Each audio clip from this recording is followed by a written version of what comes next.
नमस्कार. गृहविष्णू किचनमध्ये आपलं मनापासून खूप खूप स्वागत.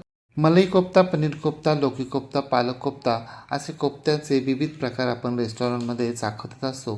परंतु आज आपण जो कोफ्ता करणार आहोत ना, तो कोफ्ता हॉटेलमध्ये सहसा मिळत नाही. आज आपण या सगळ्यांपेक्षा वेगळी रेसिपी पाहतोय. आज आपण पाहतोय वाटाणा कोफ्ता करी म्हणजेच मटार कोफ्ता करी.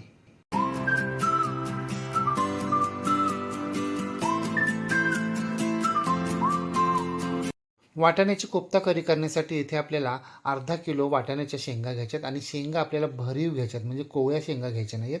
मोठमोठे मटारचे दाणे असतील अशा शेंगा आपल्याला घ्यायच्यात. आता या शेंगा आपल्याला सोलून घ्यायच्यात. शेंगा सोलल्यानंतर 200 ते 250 ग्रॅम म्हणजे पाव किलो मटारचे दाणे पडतात.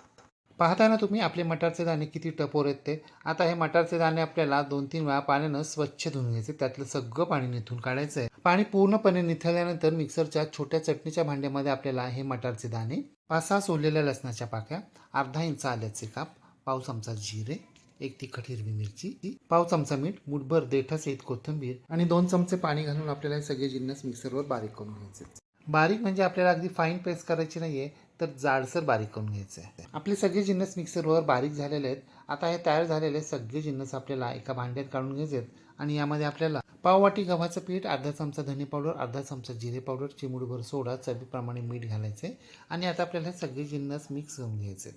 फक्त गव्हाच्या पिठाऐवजी तुम्ही अर्ध गव्हाचं पीठ आणि अर्ध डाळीचं पीठ असं देखील वापरू शकता किंवा मग पूर्णपणे डाळीचं पीठही वापरू शकता. मला इथेच पाववाटीच गव्हाचं पीठ लागले, कदाचित तुम्हाला यापेक्षा थोडंसं जास्त लागू शकतं. एकंदरीत काय, आपल्या या मिश्रणाचे गोल गोळे तयार व्हायला हवेत इतपत आपल्याला हे मिश्रण घट्ट करायचं आहे. आपले सगळे जिन्नस अगदी व्यवस्थित मिक्स झालेत. आता या मिश्रणाचे आपल्याला छोटे छोटे गोल गोळे तयार करायचे आहेत. आपल्याला हे गोळे आत्ताच खूप मोठे करायचे नाही आहेत. सुपारीच्या आकाराचे गोळे तयार करून घ्यायचे, कारण आपण हे गोळे वाफून घेणार आहोत, त्यामुळे त्यांचा आकार मोठा होणार आहे. तयार झालेले सगळे गोळे आपल्याला एका प्लेटमध्ये ठेवून द्यायचे. सगळे गोळे तयार झाल्यानंतर एका पातेल्यामध्ये आपल्याला ग्लासभर पाणी उकळण्यासाठी ठेवायचं आहे आणि पाणी उकळलं की यामध्ये आपल्याला 4-5 काळी मिरी, 4-5 लवंग, एक हिरवी वेलची, अर्धी मसाला वेलची, 1 इंच दालचिनीचा तुकडा, एक तमालपत्र, सोलून घेतलेले 2 मध्यम आकाराचे कांदे, 2 मध्यम आकाराचे लालबुंद टोमॅटो. कांद्याला आपल्याला 2 उभे छेद द्यायचे. टोमॅटोला द्यायचे असेल तर टोमॅटोलाही देऊ शकता. 4-5 लसणाच्या पाकळ्या आणि अर्धा इंच आल्याचे कापही घालायचे. आता या पाण्यावर आपल्याला एक तेल लावून घेतलेली चाळणी ठेवायची आहे आणि या चाळणीमध्ये आपल्याला आपण तयार केलेल्या हिरव्या वाटाण्याच्या पेस्टचे गोळे ठेवायचे. गोळे ठेवताना मध्ये मध्ये जागा ठेवायची, खूप चिकटून ठेवायचे नाही आहेत, कारण हे गोळे थोडेसे फुलणार आहेत. आता चाळणीवर झाकण ठेवायचे आणि मध्यम आचेवर हे गोळे आपल्याला 10 ते 15 मिनिटं वाफून घ्यायचे. 10-15 मिनिटानंतर झाकण काढायचे. पाहताना तुम्ही आपले कोफ्ते पहिल्यापेक्षा जास्त मोठे झालेत. आता या कोफ्त्यांना आपल्याला बोट लावून पाहायचे. आपल्या बोटांना अजिबात कोफ्ते चिकटत नाही आहेत, याचा अर्थ आपले कोफ्ते पूर्णपणे शिजलेत. आता हे कोफ्ते आपल्याला काढून घ्यायचेत आणि पूर्णपणे थंड करण्यासाठी बाजूला ठेवून द्यायचे. आता पातेल्यामधले सगळे जिन्नस आपल्याला एका गाळणीमध्ये काढून घ्यायचेत आणि गाळणीतून खाली पडलेलं पाणी आपल्याला फेकून द्यायचं नाही आहे, तर बाजूला ठेवून द्यायचं. आपण त्याचा वापर करणार आहोत. कांदा, टमॅटो, गरम मसाल्यांचं मिश्रण आपल्याला पूर्णपणे थंड झाल्यानंतर मिक्सरच्या छोट्या चटणीच्या भांड्यामध्ये घालायचं आहे आणि याची मिक्सरवर आपल्याला बारीक पेस्ट तयार करून घ्यायची आहे. आपली बारीक पेस्ट तयार झाली. आता गॅसवर आपल्याला एक कढई गरम करण्यासाठी ठेवायची. कढई चांगली गरम झाली की यामध्ये आपल्याला 4-5 चमचे तेल घालायचे. तेल चांगलं गरम झालं की आपण तयार केलेली ही पेस्ट घालायची आणि ही पेस्ट आपल्याला मध्यम आचेवर जवळजवळ निम्मी होईपर्यंत एकसारखी परतत राहायची आहे. 5 मिनटं पेस्ट परतत राहिल्यानंतर आपली पेस्ट आता निम्मी व्हायला सुरुवात झालेली आहे आणि पेस्टचा रंग देखील बदलला आहे. पेस्ट थोडीशी घट्ट झाली आहे. आता यामध्ये आपल्याला 1 चमचा धने पावडर, अर्धा चमचा जिरे पावडर, अर्धा चमचा गरम मसाला पावडर, अर्धा चमचा काश्मीरी लाल मिरची पावडर, पाव चमचा हळद आणि पाव चमचा हिंगही घालायचे. सगळे जिन्नस व्यवस्थित मिक्स करून घ्यायचे. सगळे जिन्नस व्यवस्थित मिक्स करून झाल्यानंतर आपण ज्या मिक्सरच्या भांड्यामध्ये सगळे जिन्नस बारीक केले होते ना, त्यामध्ये पाव वाटी पाणी घालायचे. ते पाणी यामध्ये घालायचे, व्यवस्थित मिक्स करून घ्यायचे आणि आता आपल्याला हे सगळे जिन्नस मंद आचेवर 5 मिनटं तेल सुटेपर्यंत एकसारखे परतत राहायचे. अशा प्रकारे पाणी घातल्यानं आपली ही पेस्ट खाली करपणार नाही.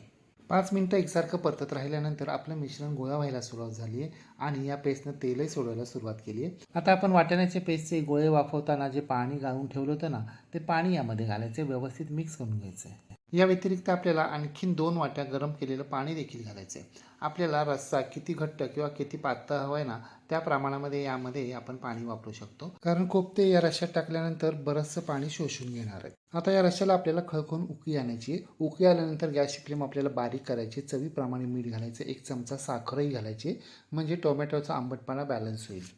आता एक एक करत सगळे कोफ्ते आपल्याला या रश्श्यामध्ये घालायचे. गॅसची फ्लेम बारीकच ठेवायची आहे. पाहताय ना तुम्ही, आपण वाटण करण्यासाठी कोणत्याही प्रकारचे विशेष कष्ट घेतलेले नाही आहेत, तरीसुद्धा आपल्या रश्श्याला रंग किती लाल चुटूक आला आहे आणि तेलही मस्त सुटलं आहे.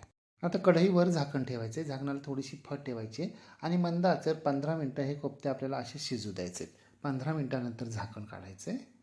पहा बरं, आपला रस्सा पहिल्यापेक्षा किती दाट झाला आहे आणि रंगही मस्त आला, एकदम लाल चुटूक आणि कोफ्तेसुद्धा टम्म फुगलेत. आणि घरभर कोफ्ता करीचा अरोमा काय दरवळतोय विचारूच नका. बारीक केलेली हिरवीगार फ्रेश कोथिंबीर पेरायची, ती व्यवस्थित मिक्स करून घ्यायची. आपली चमचमीत रंगतदार लाजवाब अशी मटार कोफ्ता करी तयार झाली. आता गॅस बंद करायचा आहे.